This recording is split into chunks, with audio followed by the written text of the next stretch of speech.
nostra vida ens hem trobat amb moltes barreres i tabú, i sobretot si tenim discapacitat. Durant molt temps se'ns ha privat de capacitats de prendre decisions per nosaltres mateixes. És aquest manifest volem defensar els drets sexoafectius de les persones amb discapacitat. Nosaltres som propietaris del nostre cos. Tenim dret a una vida afectiva, sexual, plena, saludable i satisfactòria. L'educació sexoafectiva està present durant tot el cicle de la vida i ens han de donar-nos informació clara, adaptada a les possibilitats de cadascuna de nosaltres. Per això, avui 3 de desembre, exigim igualtat de condicions i assegurar l'educació, la salut, el treball i els drets sexuals a les persones amb discapacitat. Volem una sexualitat inclusiva. Rebutgem tota manera de pràctica sexista i masclista. Demanem formació sobre els drets sexuals i reproductius. Necessitem ajuda i suport adequats per tenir les decisions que volem per a la nostra vida. Aquest acte avui és un exemple d'aquest suport tan necessitat que demanem. Ara en Jordi Fernández, que és el psicòleg, portarà aquest acte. Moltes gràcies, Jordi.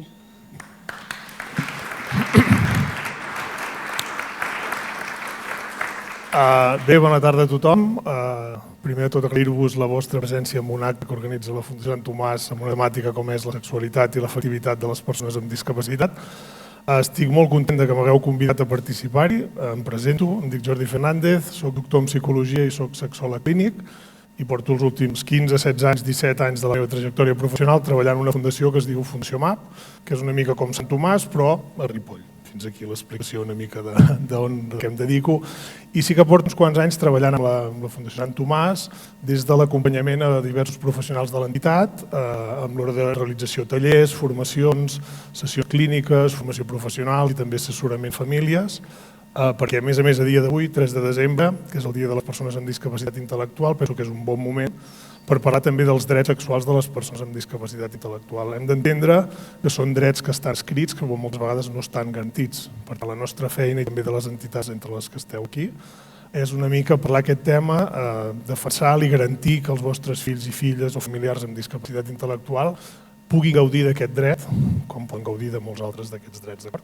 Sí que ens trobem que la sexualitat de les persones amb discapacitat moltes vegades està influenciada o marcada per mites, creences, històries que ens dificulten molt el treball. I és aquí on hem de fer un treball també a nivell individual de segons com estem intervenint, què creiem, com creiem que ha de ser la sexualitat i l'afectivitat i com podem acompanyar les persones amb discapacitat intel·lectual en tot aquest procés, també les famílies, que també estaran representades aquí a aquesta taula, perquè és una altra gran part important de tot aquest projecte i de tot aquest procés, per acompanyar-vos una mica amb com treballem la sexualitat i com acompanyem al final els vostres familiars per poder gaudir d'una sexualitat sana, amb garanties, de qualitat, perdó, i un dia com avui, que ja us dic que és un dia important per a les persones amb discapacitat, i sí que, no sé si a dia d'avui aquests drets estan garantits o no, però la nostra feina i la nostra obligació també és treballar-ho i anar-ho intentant portar cap a un àmbit més normalitat. No sé, al final és això, creences, coses importants. El paper de les famílies és realment important perquè el que treballem les entitats, si no hi ha la complementarietat de vosaltres, famílies a nivell familiar, ens costa molt més de treballar i de gestionar. Però crec que entre tots podrem aconseguir que aquests drets al final, i més a dia d'avui, estiguin garantits i siguin iguals per tothom. Un dels drets és el dret a la igualtat. No tinc dubtes realment que aquest dret a la igualtat estigui garantit. I també és part de la nostra feina i de la nostra obligació aconseguir garantir aquest dret, entre d'altres.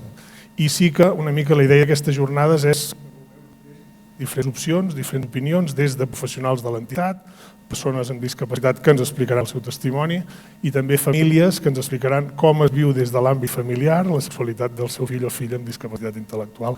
Crec que entre tots podem crear una bona jornada i, si us sembla, a partir d'aquí iniciem una mica tot aquest procés amb dues persones de la Fundació Sant Tomàs que ens explicaran una mica un projecte que porta aquí.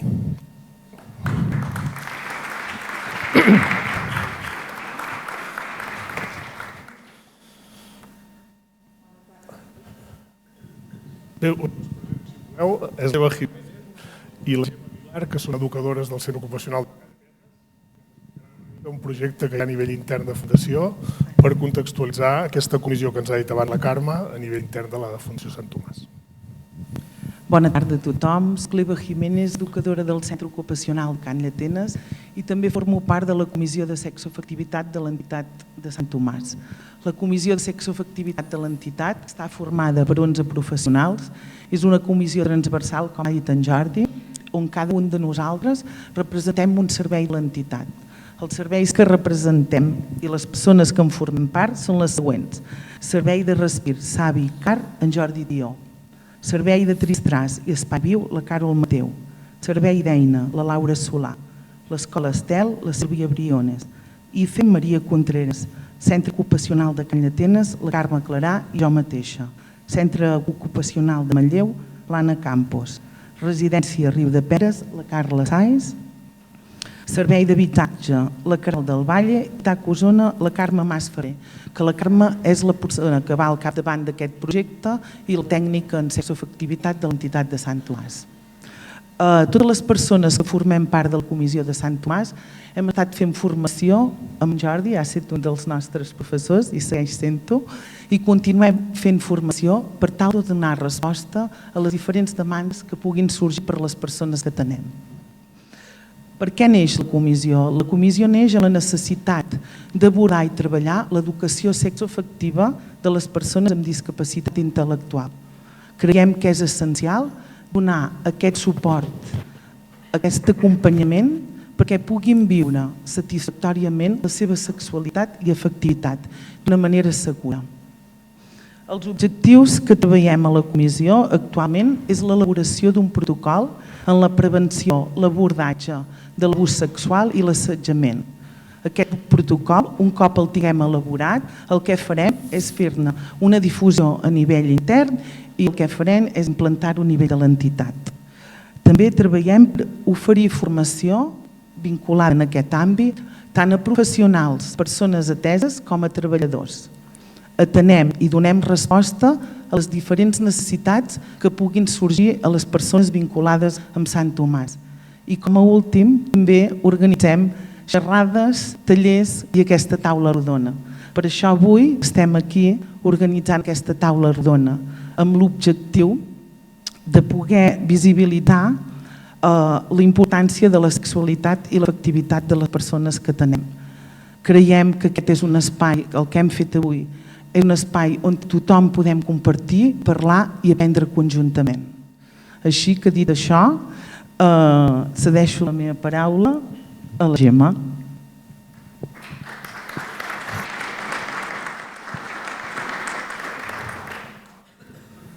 Hola a tothom, moltes gràcies per haver vingut.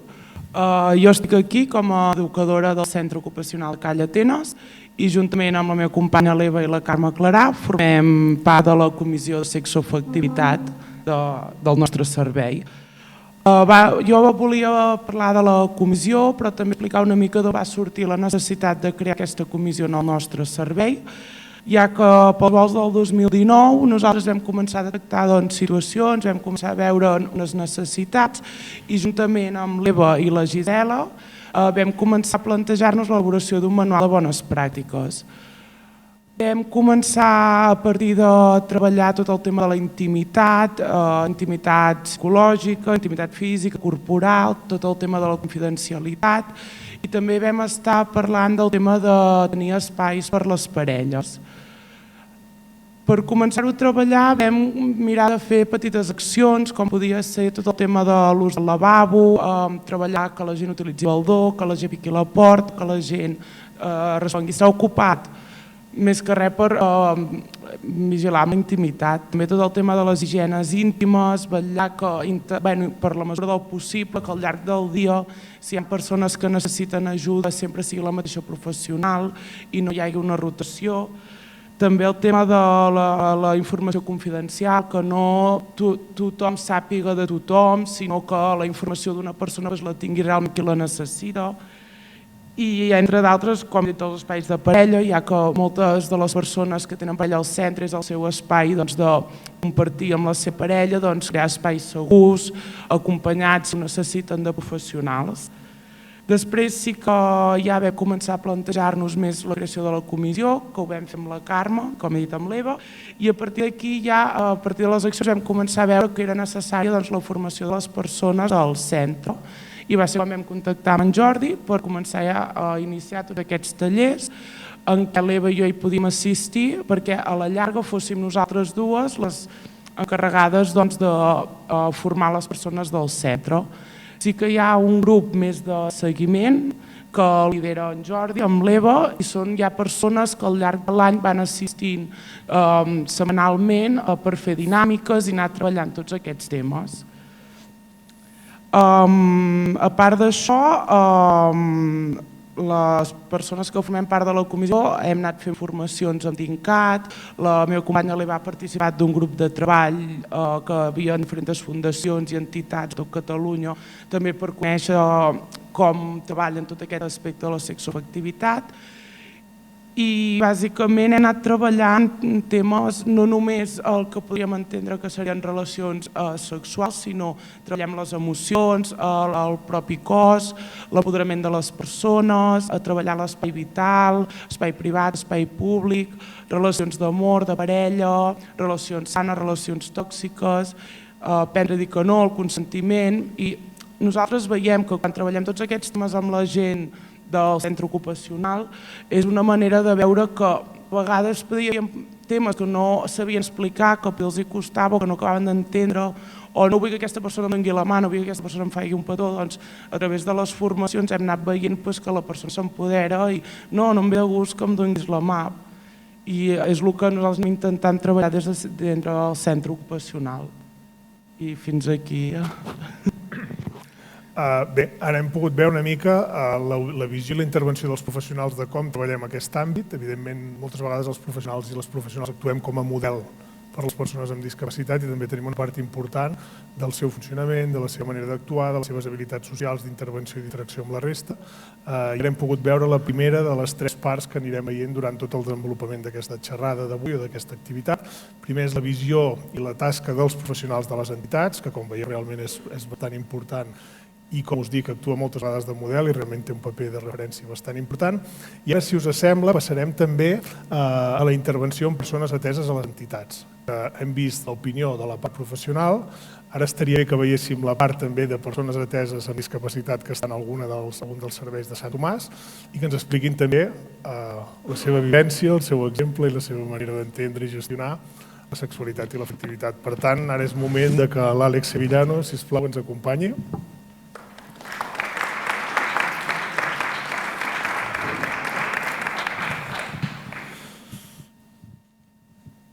Àlex, què tal? Molt bé, bona tarda. Bona tarda a tothom. Una mica, perquè la gent et contextualitzi i sàpiga qui és tu, Àlex. Ens podries explicar una mica qui és i com ets o com et definiries una mica tu? Soc usuari del Centre Ocupacional de Call d'Atenes i em definiria com a usuari del Centre Ocupacional De Call d'Atenes. de Call d'Atenes. I què és el que t'agrada a tu fer durant el teu dia a dia? M'agrada, vaig al taller de Call d'Atenes i això, el meu dia a dia m'agrada fer esport i després vaig al gimnàs i jugo a futbol al Girona. Carai, Déu-n'hi-do. Us he de dir que l'Àlex és una de les persones que assisteix als tallers que fem a Call d'Atenes els divendres. Sí? Què és el que et va fer decidir a tu iniciar aquesta formació que estem fent allà a Call d'Atenes?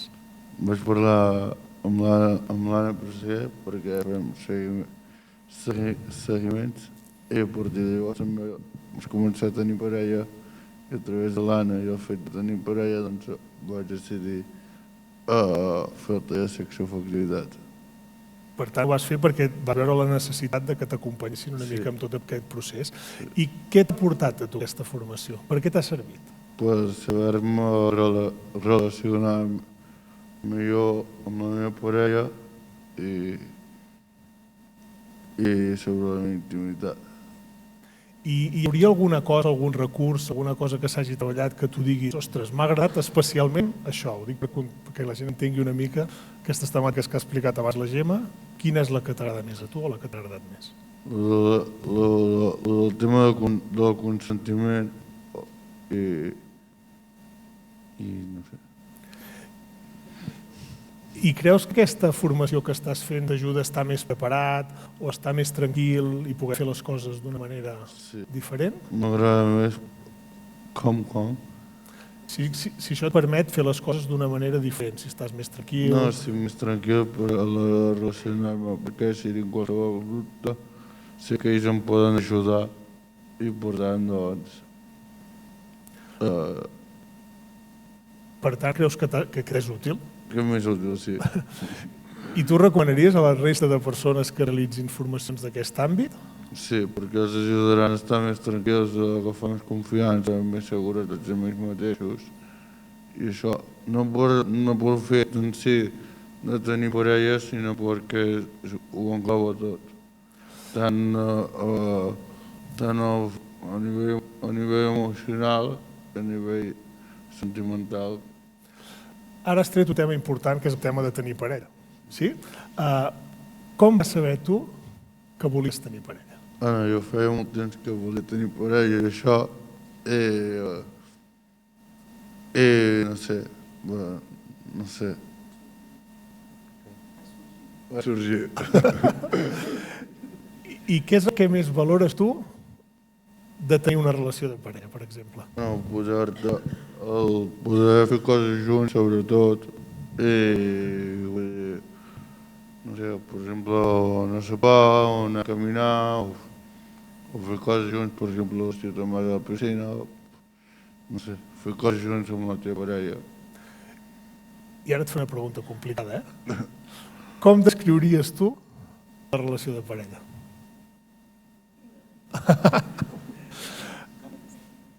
No sé, que dins de... que al principi tot semblen flors i violes i quan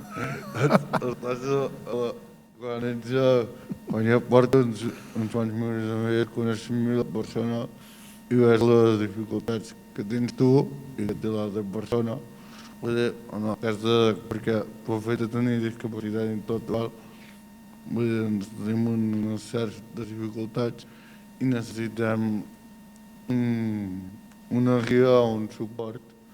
En aquest cas meu, doncs, és la Comissió de Sexoafectivitat. T'he de dir que dubtes i dificultats a dins la parella no és un tema de l'àmbit de discapacitat, és un tema genèric que ens passa a tots habitualment. Perquè al cap de la fi, doncs, al cap de la fi acabes coneixent com és la teva parella de veritat, saps? Quan, si no és com, al principi és com, no l'acabes coneixent del tot. I per tant no pots dir que és com una relació de parella. Al principi és com, ens estem coneixent, no sé què, tot molt bé, tot molt maco, però portes molts mesos, doncs és a vegades difícil perquè tu tens punts de vista diferents, o així, o coses així. I en tots aquests dubtes, a qui demanes ajuda? A la comissió, a la família? Sobretot, vull dir, jo en aquest cas no estic al centre ocupacional directament de Call d'Atenes perquè veig que hi ha de Sant Pere i estic al centre ocupacional de Torelló i parlo amb la meva educadora i ella fa el traspàs d'informació a Call d'Atenes, a la Comissió de Sexoafectivitat. I tenir algú amb qui parlar aquests temes t'ajuda? M'ajuda a després estar més tranquil. I si haguessis de definir... Última pregunta, Què és el més útil d'aquest acompanyament que dius que reps tant de professionals de la llar com dels centres ocupacionals? Perquè m'ajuda a estar més tranquil, m'ajuda, no sé, a si tinc dubtes, a explicar-ho, a deixar així. Molt bé.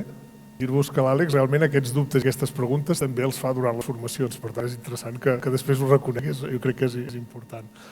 Àlex, moltes gràcies. El teu testimoni crec que us ha agradat molt a tots. Moltes gràcies.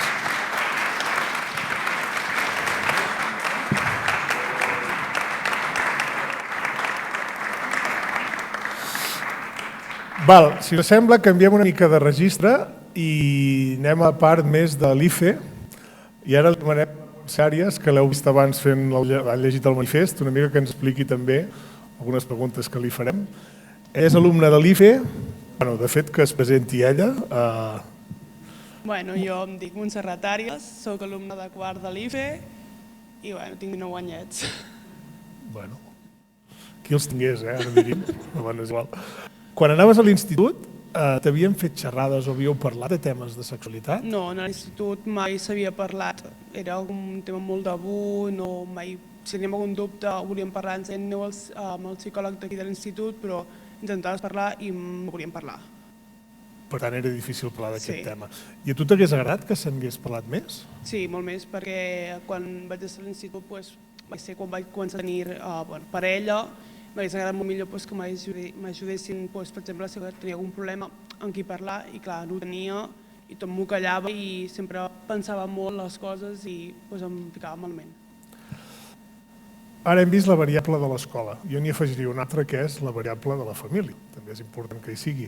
A casa teva era un tema que es podia parlar o que parlaves? No, a casa meva és un tema bastant tabú, perquè ma mare va tenir un fill bastant jove i mai s'ha pogut parlar. I si ho intento, és com un tema que els fa molta vergonya a ells i a mi també em fa molta vergonya parlar-ho perquè mai s'ha pogut parlar a casa meva. I amb els amics? És un tema que parleu? Que és un tema que hi ha confiança per poder-ne parlar? Teniu aquest espai amb amics? Amb els amics sí que xerrem bastant, si tenim algun dubte xerrem perquè som com tots de la mateixa edat i quasi sempre tenim els mateixos dubtes i sempre intentem xerrar a veure si entre nosaltres ens podem ajudar. Per tant, podries dir que tens algú de confiança amb qui poder parlar aquests temes? Sí, amb alguns amics i a l'escola tinc dues professores que sempre m'han donat la confiança per poder-ho parlar i si tinc algun dubte vaig amb elles i sé que puc xerrar tranquil·lament i elles m'intentaran ajudar amb el que puguin. Una altra cosa que ens estem trobant també és a nivell de cerca d'informació. El jovent actual utilitza molt internet, xarxes socials, el Google. No sé si des d'aquesta part vosaltres també esteu buscant informació, ChatGPT, Google...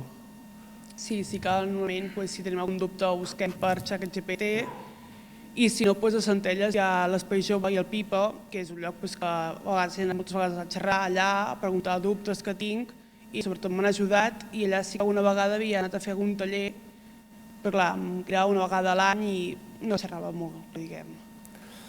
I consideres que és fàcil a tu explicar què vols i què no vols en una relació de parella? No, em costa bastant dir les coses per por que em jutgin o que pensin coses que no són realment de mi i em costa bastant dir les coses. M'agradaria treure un altre tema, que és el tema de les situacions a vegades d'abús o que t'obliguen a fer coses que tu realment no vols. Crec que una pregunta que hem de fer també és si alguna vegada has acceptat coses o has fet coses que tu realment ho feies pel fet de voler tenir parella. Sí, moltes coses ho he acceptat només per tenir por a el que pensi de mi o el jutgi i ho he tingut que anar acceptant i que hi havia coses que em sentia bastant incòmoda i no sabia com dir-ho i no mai ho deia.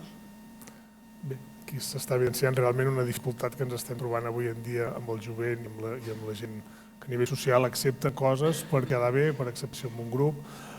Res, agrair-te molt el teu testimoni, dir-vos que també hem fet formacions a l'IFE amb ella i també qüestiona i planteja molts dubtes, però bé, és interessant si més tenir aquests espais. Gràcies. Moltes gràcies a tu.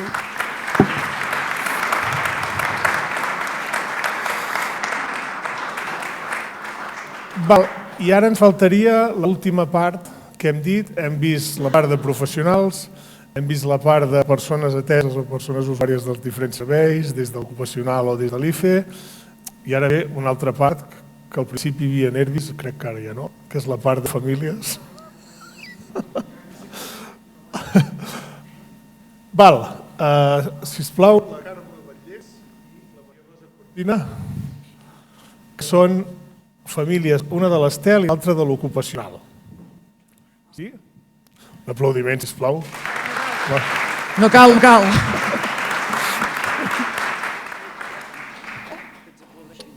Sí, això, depèn de com ho fem. Però si ho fan abans ja ho tens. Sí, veus, això també té tota Ja la està. raó. Carme, Jo. familiar d'una persona atesa a l'Escola Estel. Sí, pots dir el nom i tot, no cap problema. Ella no és aquí perquè per això mateix. Ja ha dit que venia perquè si sortia el seu nom que no... Soc la mare de la Vinyet. I la Vinyet ara té 19 anys i bueno, ha fet taller de sexoafectivitat amb l'Oriol. Ai, amb en Jordi, perdona. No passa res, tu em vols dir Oriol? No. Normalment canvio noms, No sí. passa res, si t'ho dic, no hi ha cap problema. En Jordi. Fixeu-vos que la primera pregunta havia de fer jo, que era, pots explicar qui ets, però ja n'hem tirat. Això està Ui, fantàstic. això ho fan els nervis. Val. Una cosa, com recordes el moment que el vostre fill o filla va començar a mostrar interès per tenir parella? Que és un moment que a vegades genera dubtes, neguits, preocupacions...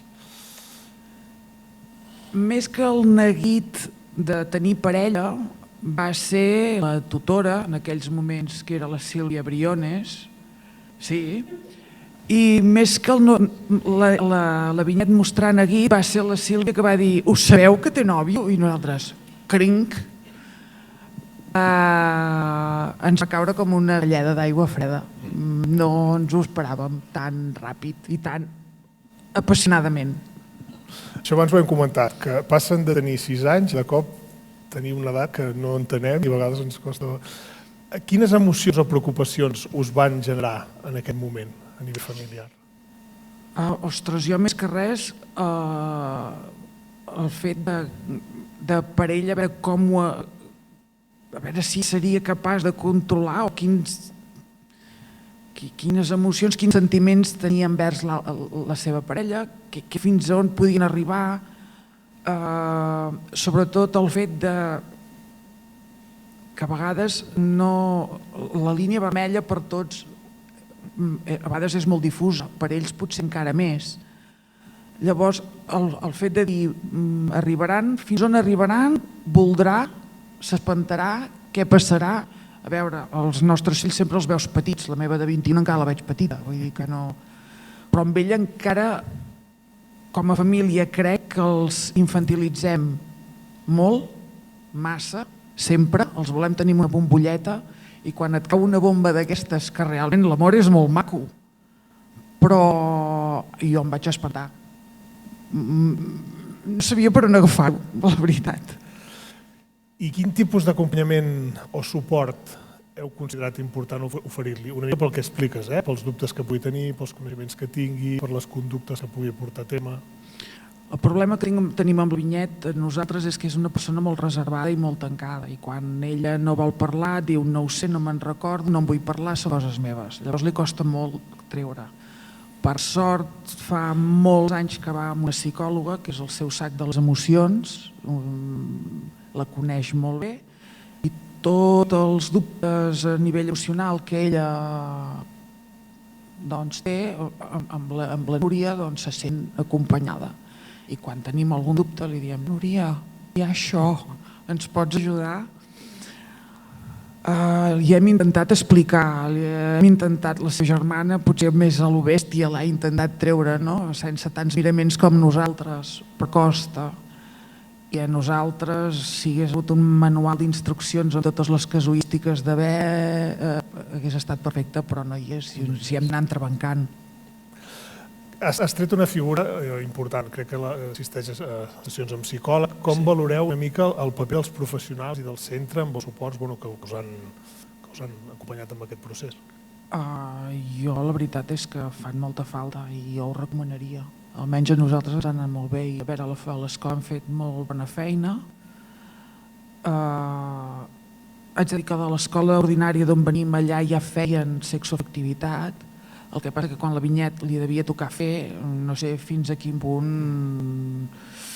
Sí que es van obsessionar amb els parts. Me'n recordo que mirava vídeos de parts i deies, ostres, però bueno, ha nascut un nen, ella va agafar aquesta part. Però sí que l'ajuda a nosaltres, professional, ens ha anat molt bé, més amb ella. I quan tenim dubtes nosaltres. Sense entrar en crítica, us hagués agradat en algun moment tenir suport, més informació? Sí, però aquí també faig autocrítica jo. No la busques i no penses que la necessites fins que no et cau a sobre. Crec, com a família, almenys nosaltres, jo, no n'ets conscient fins que t'hi trobes i dius, i ara com ho explico? I a casa no ens hem amagat mai, ni jo, per exemple, la regla, ni no ens hem tancat. Ui, no, sempre hem estat molt oberts amb això, fins a un punt. Però, clar, potser hauria d'haver buscat informació i m'hauria d'haver informat abans per poder reaccionar d'una altra manera o no anar a remolc. Avui recordem, és 3 de desembre, Dia de les Persones amb Discapacitat Intel·lectual. Creieu que la societat està preparada per atendre la sexualitat de les persones amb discapacitat intel·lectual? No. O es pensa que no en tenen. Sí, exacte. Bueno, aquí entraríem una mica amb el que hem dit al principi, les creences, les històries, els mites, els coneixements que hi ha a nivell social, que dificulten molt. De fet, 3 variables que ens ho dificulten molt són les creences, la infantilització que ha dit i la sobreprotecció, que jo li afegia també, que és molt inconscient moltes vegades, però que sí que també a vegades es dificulta. Per tant, vosaltres heu sentit prejudicis, tabús, judicis externs respecte a que en aquest cas la vostra filla tingués una relació? No, potser tingués una relació, no, més aviat tothom, ai que macos, és aquest ai que macos, ai pobrets, no? Que dius, bueno, pobrets, macos, no, tu, escolta'm, macos sí, molt, però pobrets no. No tenen res de pobret. No, més aviat al contrari, són més llargs nosaltres. Sí. Per Sí, tant, no, a veure, quan ells en van, no, jo ja en torno. Quan jo vaig, ells en Ja en tornen. tornen. segurament. Sí. Per tant, amb això que dius, què creus que cal canviar amb l'entorn social o institucional per trencar una mica totes aquestes creences, aquest pobrets, tota aquesta una mica sobreprotecció i infantilització? Què creus que caldria? Pedagogia, però també a les famílies també hem de ficar de la nostra part, perquè som les famílies moltes vegades els que els infantilitzem, creiem que no creixeran, creiem que aquesta etapa no arribarà, perquè per ells jo crec que són tòpics d'aquells que tens tan interioritzats que no veus... A veure, quan tens un fill, sempre aquesta etapa se't fa grossa, independentment. Però ells, és això, els infantilitzem, la societat els infantilitza, és com si no hi fossin, com si no poguessin fer res per ells sols, com si no tinguessin drets. I llavors els sobreprotegim amb l'ai pobrets, la bombolleta, i no els deixem ser qui són realment. Els volem emmotllar i els volem fer fer el que nosaltres... I crec que són també les famílies que hem de fer molta pedagogia envers a la societat. Si haguessis de tancar una mica aquestes aportacions des de quin consell donaríeu? Hi ha moltes més famílies que també tenen fills i filles amb discapacitat intel·lectual que comencen a viure una situació familiar similar al que tu ens parles una mica aquí. Que si els tenen més joves que els tinguin a la que comencen l'adolescència, que comencin a buscar informació, de buscar recursos, a veure com explicar-ho, perquè llavors has d'anar contra rellotge, vas contra rellotge i no saps on anar-ho a buscar. I sí que agrairia potser també més tallers per famílies, que potser n'han fet algun i me l'he perdut, o potser perquè pensava que no em tocava en aquella època, però si en fan, tenen 12 anys, és igual, aneu-hi, perquè almenys tu et vas alimentant i vas aprenent. Ha tocat un tema que a mi personalment gestiono tallers de famílies i us dic que els tallers que hi ha més gent en tallers de famílies acostuma a haver 8-9 famílies. Per tant, n'hi ha. L'altre és l'assistència a aquests tallers moltes vegades també ens costa molt perquè a vegades és un tema o que no toca o que ja vindrà o que intentarem allargar-ho al màxim possible que vingui. I jo crec que és aquest, l'intentarem allargar perquè ens fa vergonya. Hi ha molta vergonya encara. I perquè és un tema que és difícil de gestionar moltes vegades i que amb acompanyament sé que és més fàcil. Carme, moltes gràcies. Un exemple familiar bastant interessant. Merci. Bé, i ara tenim l'últim testimoni. Solidaritat, home, solidaritat. La Maria Rosa Cotina, que és família d'una persona atesa al Centre Ocupacional de Call d'Atenes. Sí, també podem dir el nom, Sí, l'Arnau Vilà. Jo, si no hi són, prefereixo que ho dieu vosaltres. Sí, cap problema. Val, ens podries explicar una mica qui ets, una mica de presentació, contextualitzar? Bueno, suposo que molta gent aquí em coneix, no? Vull dir que fa tants anys que el temps per Sant Tomàs. Jo sóc la mare de l'Arnau. L'Arnau té 38 anys i l'Arnau de fer que té nòvia com fa 20 anys o més, o 22, o... Imagineu-se. Sí, tota la vida ha tingut nòvia. Llavors, potser el tema aquest que explicaves tu de que cop i volta bé, l'hem anat visquent que ha anat venint. Saps? Perquè, clar, feia tants anys que entria, li va anar a demanar la mà i tot. Un dia a l'Arnau, a la fina, vull dir que ha estat més un tema que, com que ha anat venint, potser no l'hem viscut tant de cop, de dir, ostres, què passa aquí? De cop i volta ens té nòviament. I, bueno, l'hem anat normalitzant bastant.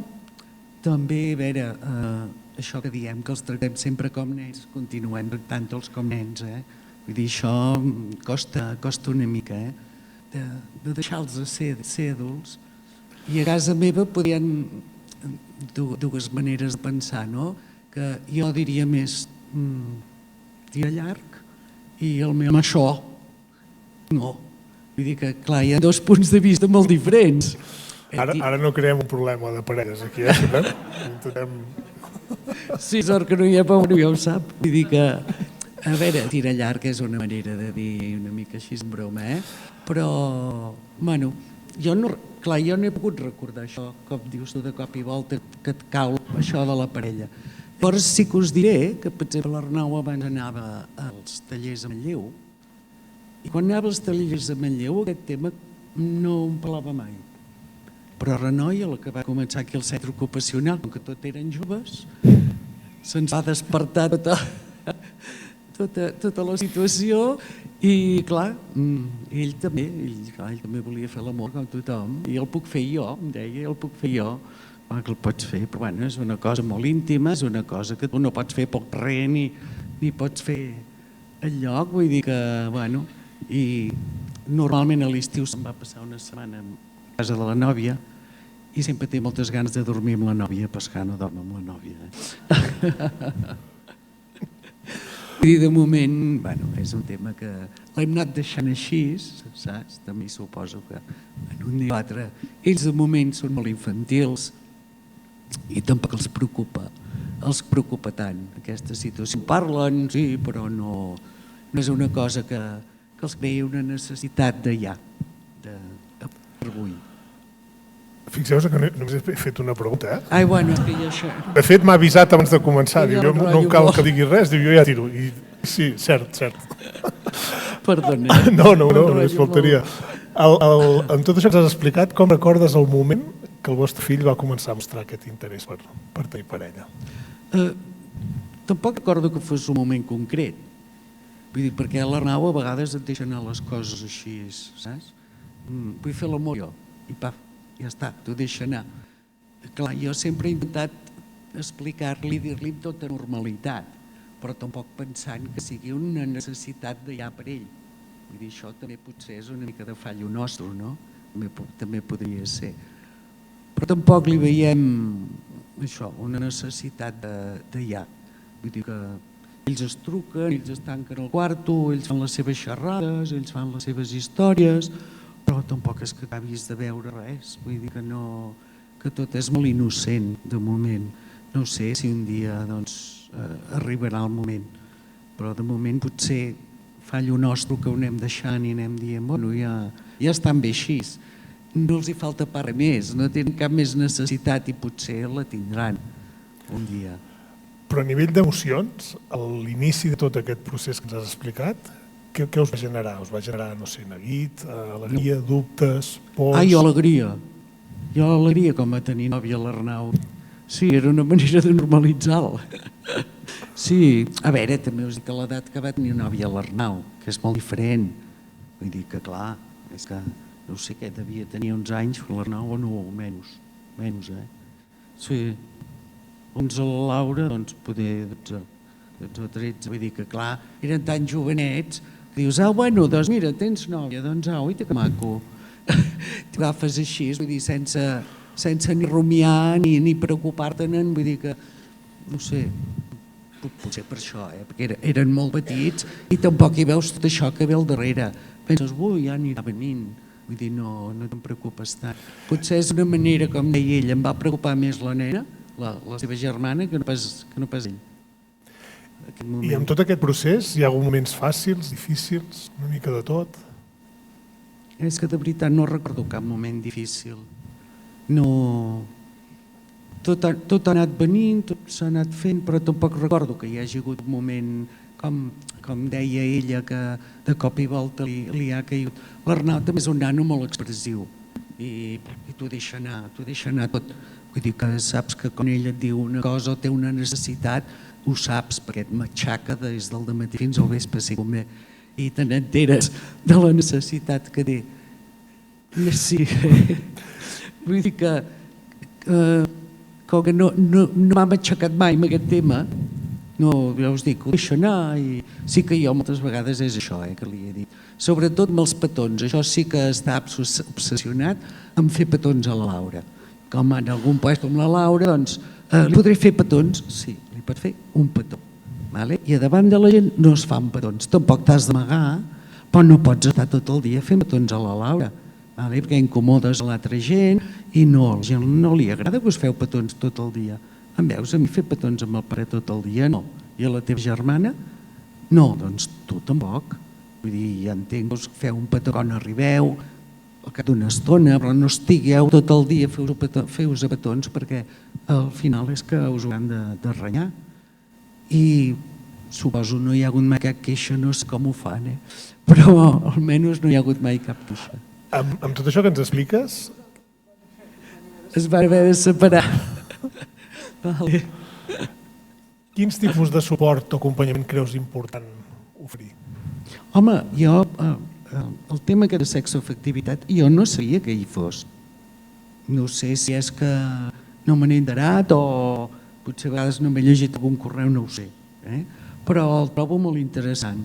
Per exemple, per part dels pares, el trobo molt interessant, sobretot pel meu home, ja el portaré. Sort que no hi és. No, però ja li diré. I bueno, per ells també ho he trobat que estava molt bé, aquest suport i aquesta ajuda. Per tant, com valoraries una mica el paper dels professionals i dels centres en tot aquest procés? Doncs que molt bé, que tampoc hi sigui, que hagin pensat que aquestes també són unes necessitats que tenim i que són reals i tots arriben al final. Vull dir, els nanos, més tard o més d'hora, ara està preocupat i em demana perquè diu que ell anirà a un pis el dia que pugui anar-hi amb la Laura, amb la seva nòvia.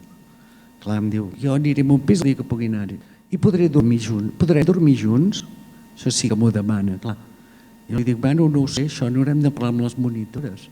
A veure com ho hem de fer. Doncs, bueno, penso que tot això és una manera de preparar-los si un dia han d'anar a un pis a viure junts, si realment podran dormir junts o no podran dormir junts. Per tant, consideres que en algun moment et hauria agradat tenir més suport, més acompanyament durant tots aquests anys que ens expliques? Et diré que potser ara, veient tot el que m'ho heu explicat i ho heu presentat, doncs ara sí que m'agradaria. Però fins ara no he tingut necessitat perquè ho hem anat portant així tot planer. Vull dir, l'Arnau, ja us dic, demanava, jo vull fer l'amor, doncs vale. Jo puc fer l'amor, em diu a vegades, jo puc fer l'amor, jo dic sí, quan siguis gran. I ho deixem aquí i ja no em demana res més. Clar, és que a vegades tampoc saps com acabar-li d'explicar una mica, no? Com els expliques? I com que amb aquesta resposta ell es queda tan panxo, doncs, bueno, fins al moment tampoc et planteges tant el tema. Tornem una mica a una pregunta que li he fet abans a la Carme. Amb el tema de la societat, pel dia que som avui, creus que la societat, el que deia abans, la sexualitat de les persones amb discapacitat realment està normalitzada, és un tema que entén, que gestiona? No, no ho crec, perquè a mi em passa igual que li passa a la Carme, que quan algú li dius que l'Arnau té nòvia, ai que maco, oita, pobrets, oita, exactament el mateix, Vull dir, la gent pensa que tenen nòvia per anar agafadets de la mà i prou, ja fins aquí arribem. Per tant, consideres que hi ha això, prejudicis, tabús, judicis de l'entorn que ens dificulten una mica. Com tots d'altres, amb els discapacitats, sí. I què canviaries d'aquest entorn? Què canviaria d'aquest entorn? Clar, és molt difícil demanar que aquest entorn l'entengui, perquè si no ho vius costa molt que la gent entengui que té un fill discapacitat, que té unes necessitats. Si no és algú molt proper que ho visqui, jo veig que passen els anys i continuen al mateix lloc. Vull dir, també entenc clar, que la gent, si no en té cap a casa, tampoc se'n preocupa de com els ha de tractar o com els ha de... També penso això. Llavors, per molt que treballem, ja es treballa, ja es fan coses, però costa moltíssim, molt. Penso que una de les coses que han anat molt bé pels discapacitats ha estat portar els nanos de Sant Tomàs a l'Estel, a dintre Vic.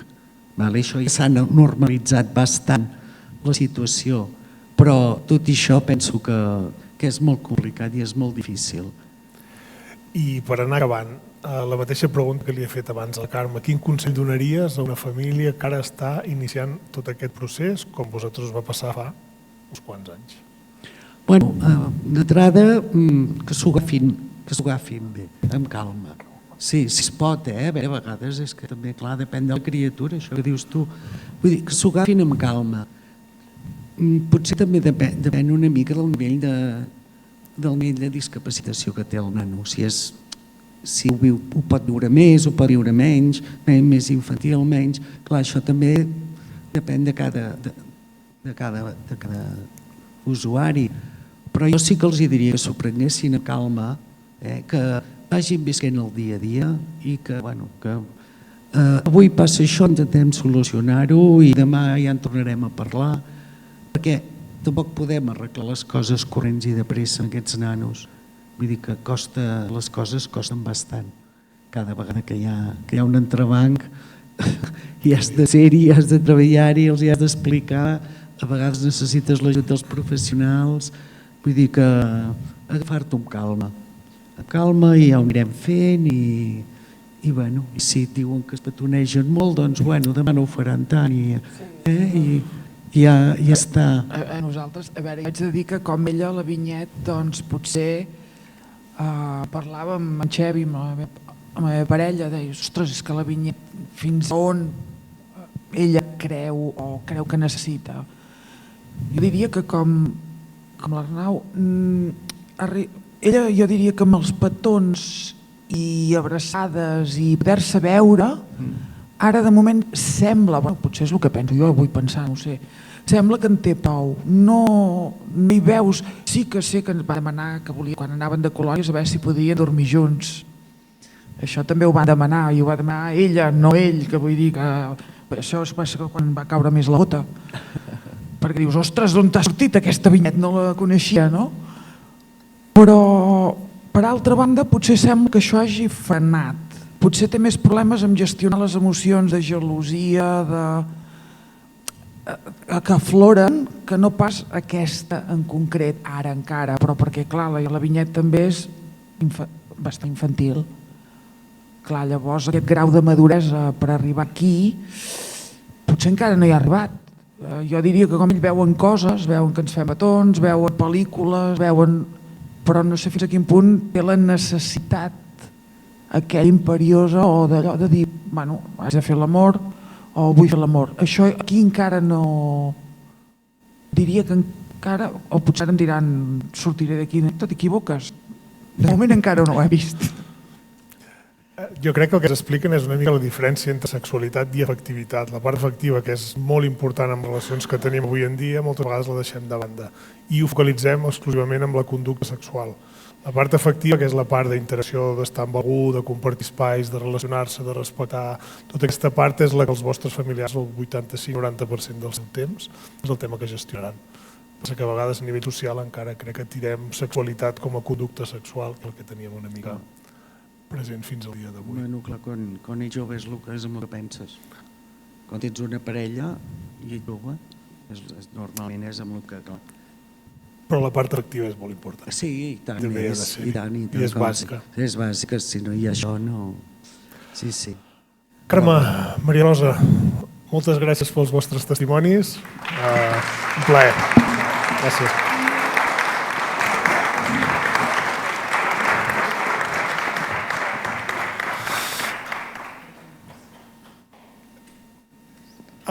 L'Eu ens diu si algú té preguntes. Hi ha alguna pregunta?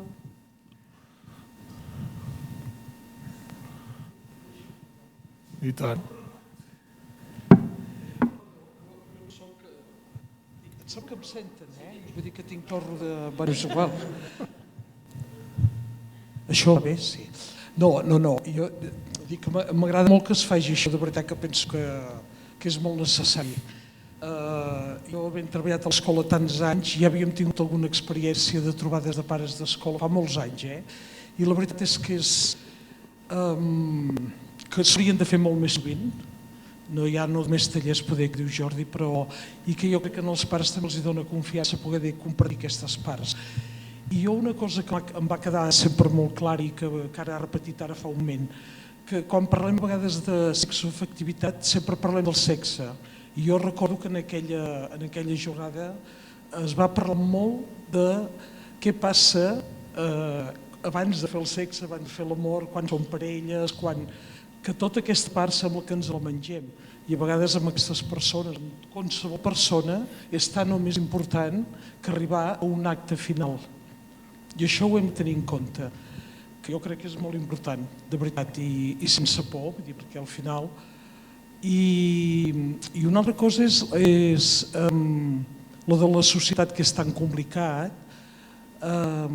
Nosaltres hem tingut molts problemes de conducta sovint i es presenten a vegades a unes edats que va acompanyat amb el naixement d'aquesta adolescència, com passa a tots els adolescents, m'imagino, no són pas només els que tenim a l'escola, per tots. I jo crec que això també va quedar palès en aquella trobada que vam fer i aquestes xerrades que es fan, que a vegades pot portar a problemes de conducta posteriors si aquesta part de la persona no la té resolta. I pot ser greu i és tan tonto a vegades com donar-li resposta a aquella necessitat que pot passar o per una relació o per saber masturbar-se una persona, diguem-ho clar, perquè també hi havia problemes d'aquests. Algun pare a vegades ens ho han plantejat, vull dir que és clar, a vegades et trobes davant de cada cosa que has de dirigir-te a professionals perquè no crec que estigui a les nostres mans aquestes respostes, però que és una part important de qualsevol persona. Gràcies.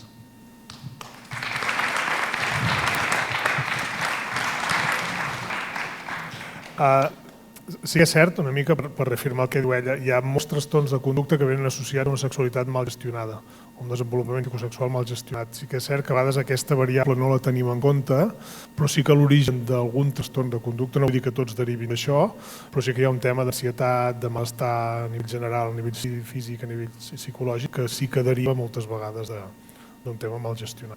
I si treballéssim aquesta part, no vull dir que reduiríem tots els trastorns de conducta associats, però sí que alguns, evidentment, sí que intervindríem. Gràcies.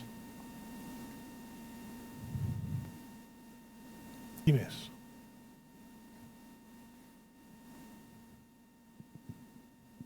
Doncs res, si no hi ha més preguntes, només dir-vos que esperem que aquesta taula rodona d'avui...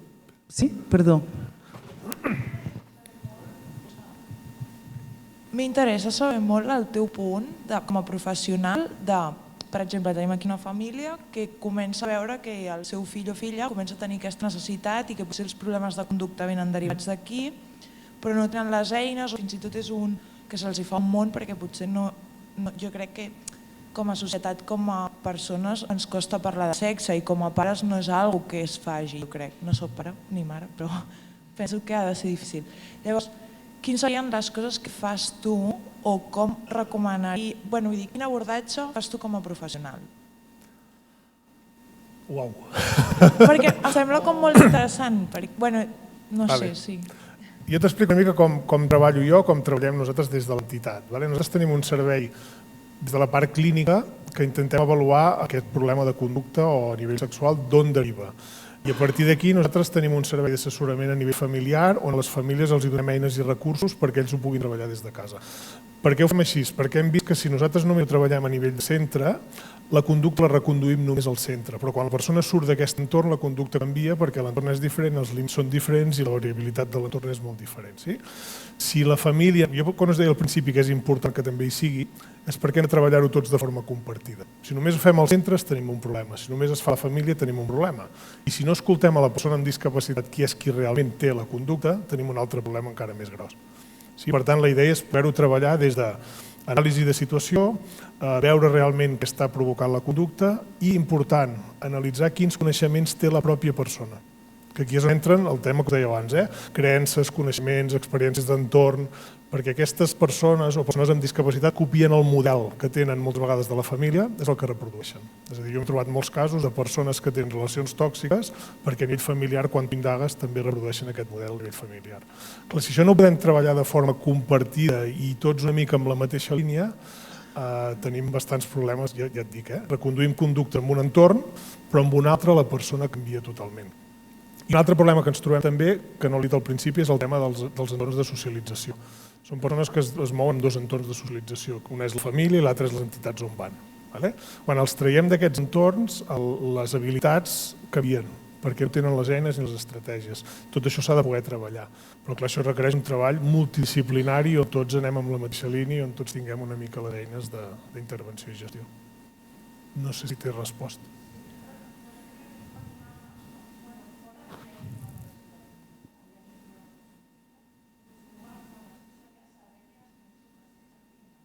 I quins coneixements, i quines actituds, perquè una creença et deriva una actitud cap a portar a terme una conducta. Si tu no avalues tot això, igual estem donant una informació que la persona no sap o que no té la base de coneixement necessària per poder-ho entendre. Hi ha eines diagnòstiques per poder avaluar tot això, però és important poder-ho fer, perquè si no a vegades donem per suposat que saben coses i quan tu realment els demanes sobre aquest tema, veus que... Us posaré un exemple. L'altre dia vàrem fer un taller en una entitat i és un exemple, em va fer gràcia una mica per explicar-te això. I una noia va anar a casa seva i la setmana següent va trucar una de les responsables de l'entitat, molt enfadada. Què havia passat? La noia havia anat a casa seva i li havia dit hem tingut sexe al menjador del centre. La mare havia entès sexe amb el que deia una mica abans, amb conducta sexual exclusivament genital. No havia anat per aquí. Ella es havia sentat amb la seva parella al sofà i es havia agafat de la mà. Però per ella era sexe, això. Clar, quan la mare va entendre la paraula sexe, es van posar els llums vermells que no vegis. Això és el que hem d'indagar també, perquè si no sabem realment què saben ni de què estem parlant, jo crec que estem en àmbits totalment diferents.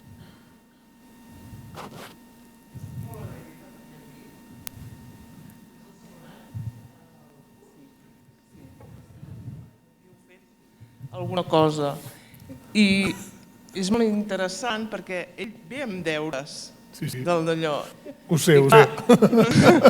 Nosaltres també ho sabem i a vegades fa molta mandra fer aquests deures, però és superinteressant perquè a part que ell s'autoconeix més, nosaltres també aprenem a conèixer-lo d'una altra manera. Llavors, envieu més deures, perquè fa molta mandra, però són molt, molt, molt útils. Perquè a vegades no saps com començar a parlar de coses i a través d'això van sortint. I que sí, ens és molt interessant i estem molt agraïdes perquè l'any passat quan vam començar a parlar amb la Gemma i a vegades li fa riure i li fa d'allò, però és molt interessant. Ja et dic. És que jo crec que l'alternativa és persones adultes amb coneixement no acord a la seva edat, amb conducta i necessitat de persona adulta, que aquí és on abans ens deia el tema de la infantilització. Si no els donem aquestes eines, segurament portaran a terme les conductes perquè tenen la necessitat sense els coneixements necessaris per poder-ho fer. Això els genera situacions complicades, temes d'abús, situacions de que no tenen la intencionalitat ni interpreten l'altre d'una manera correcta. Tot això es pot educar, però es pot educar fent tallers i explicant. Que ens eduqueu també nosaltres, Bueno. amb els deures. En venen de deures, estan preparant. Mama, hi ha deures. És una manera de poder-ne parlar, no? Sí, I compartir. És això, l'altre dia em vaig esperar una mica perquè sempre soc més o menys jo i els vaig fer amb el seu pare i els vaig escoltar i pensava, veus que guai. També és un moment que a vegades no els trobes aquests moments i no és d'aquestes maneres. I per això, gràcies. I que generar aquests espais a casa moltes vegades és difícil. Sí. Perquè no saps ni quin moment, quan... Sí. Deixem la consola una estona. No.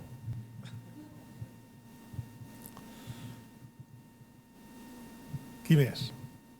Jo, Jordi, sí que com a professional, per moltes coses també s'han anat dient aquí, crec que és molt important que nosaltres com a professionals moltes vegades ens deixem la motxilla que portem a casa i que això, a vegades pensem, valorem o jutgem actituds o converses o pensaments que se'ns poden traslladar, i això sí que a vegades quan hem fet formació, jo perquè vaig fer formació amb una colla de gent i crec que tots vam coincidir a veure això, que és molt important sobretot no jutjar quan ens venen a demanar qualsevol cosa, qualsevol dubte, perquè al final el que necessiten ells és aquesta confiança, de tenir aquest vincle amb nosaltres per poder-nos fer qualsevol consulta i que nosaltres el puguem resoldre, a pesar del que pensem en la nostra vida personal. Això és una cosa, i l'altra cosa que una mica per tot el que s'ha dit també, just fa, no me'n recordo ben bé quan el vam fer, la xerrada aquella que vas fer amb un grup de 12 persones, crec que va ser a finals d'octubre. Sí. Dic perquè, ja t'ho vaig dir el dia que ens vam veure, però vam fer una xerrada d'això, no sé si va ser el 27 d'octubre o alguna cosa així, va ser com un taller, no? Van ser 12 persones, vam intentar en aquest cas prioritzar la gent dels serveis que això era CAR, SAVI i Respir. Eren només 2 hores de xerrada, però sí que tothom va sortir i em venia a demanar quan fèiem la propera, no? Vull dir que això jo crec que diu molt de la necessitat que hi ha, això, de que parlem de sexualitat, de l'afectivitat, de que es trobin entre ells, de que ho comparteixin, de que resolguem dubtes, de que trenquem tabús. Jo crec que una mica per reforçar tot això amb la gent que estem aquí, perquè això, ja et dic, la necessitat aquesta que ells la tenen, moltes vegades nosaltres com a professionals intentem esquivar-ho perquè no sabem com resoldre-ho, però això, una mica també la necessitat aquesta de que hi hagi la comissió perquè tot això pugui anar tirant endavant. Totalment d'acord. Jo el que em trobo respecte al que diu en Jordi és, a vegades em diu no és que no té sexualitat o no té necessitats, i jo a vegades els dic sí, o no en parla mai. Té espais on poder-ne parlar? Aquesta és l'altra. Si no els oferim els espais és molt possible que no en parlin. Per tant, estarem dient que no tenen necessitats, que no tenen voluntat, que no tenen coneixements, que no volen aprendre coses, quan és mentida. L'altre és que no tenen els espais prou segurs amb les variables o l'entorn que necessiten per poder-ho parlar. I amb el de les creences dels professionals, evidentment, és super necessari treballar-ho, perquè si no treballem des de les nostres línies vermelles en relació a la sexualitat, no en relació a la demanda que ens està fent el vostre familiar. Penso que és necessari. Merci.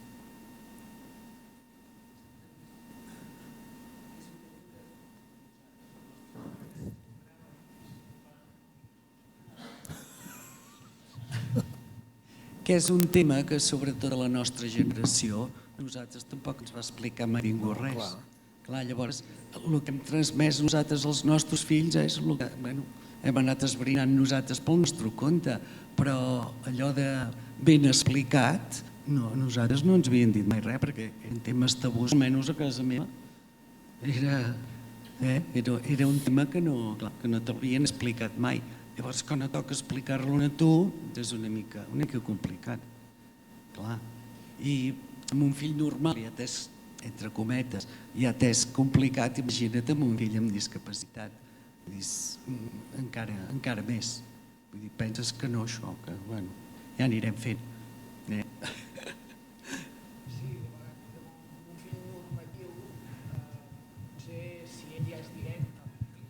No cal, la carxofa, sí, vale, perdó. Amb el fill normatiu, si el fill és més directe i a casa no... Jo tampoc no em van explicar res i ho has hagut d'anar descobrint. I és un tema que incomoda a vegades. Però amb un fill normatiu, si el fill normatiu és més directe i allò, ja pots arribar a parlar. Clar, amb ells no saps com encarar-ho. I a vegades potser també et fa por despertar, encendre la metxa, no? Allò de dir, desperto ara la necessitat quan fins ara no la tenia.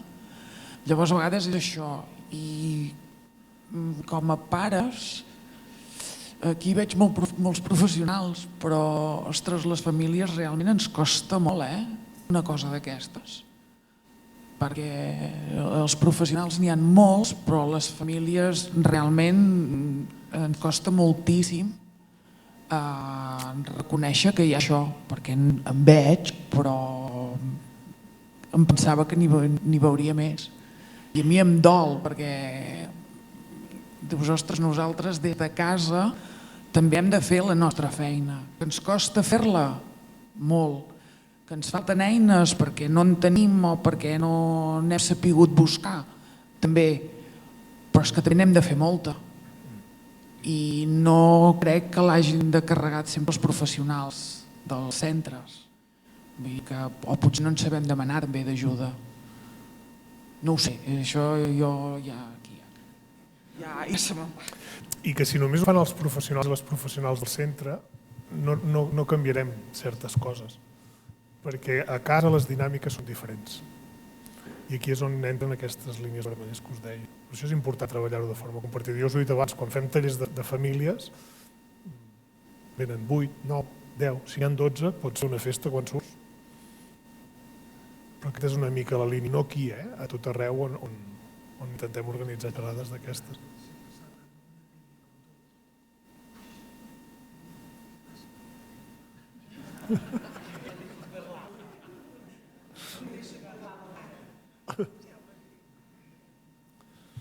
De totes maneres, Jordi, jo crec que com a comissió podem estar molt contents de tota la gent que ha vingut avui aquí, perquè si no recordo malament, l'última xerrada que vam fer de sexoafectivitat que va ser a Call d'Atenes, a l'auditori, no sé si te'n recordes. Sí, en 8, ja t'ho dic. Sí, per això. Sí que me'n recordo. Vull dir que, a pesar que això, evidentment, ens agradaria que vinguessin moltes més famílies quan organitzem aquestes coses, però també crec que és bo despertar tot aquest interès per la part de professionals. Vull dir que em sembla molt interessant.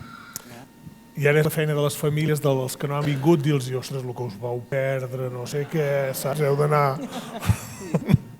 I ja està. Per això volíem que es gravés, perquè la puguem penjar i... Ara no ho havia d'haver dit, es gravava, l'has d'avisar abans.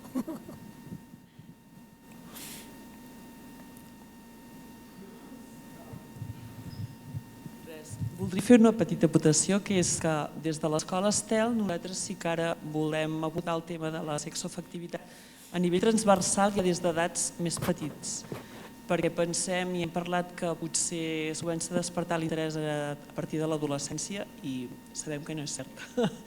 Vull dir que sí que ens pensem i sempre diem també els infantilitzem moltíssim, però no, tots som conscients que els alumnes, a tots som persones i llavors l'interès, amb uns se'ls desperta abans, els altres més tard, però no treballar-ho des d'edats ja més primerenques.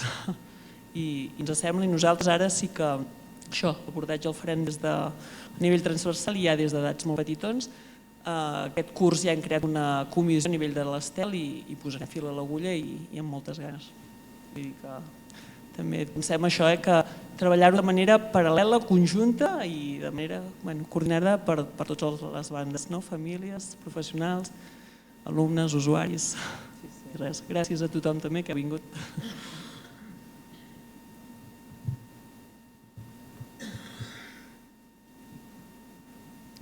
Si no hi ha més preguntes, en nom de la Comissió de Sexoafectivitat, agrair especialment a les persones que han format presència a la taula rodona i a tots vosaltres per venir-nos a escoltar i donar suport.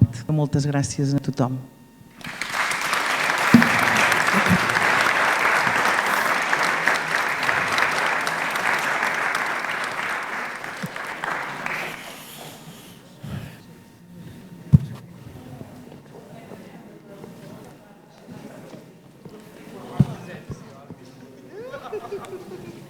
No puc veure? Ha begut algú? No n'hi ha.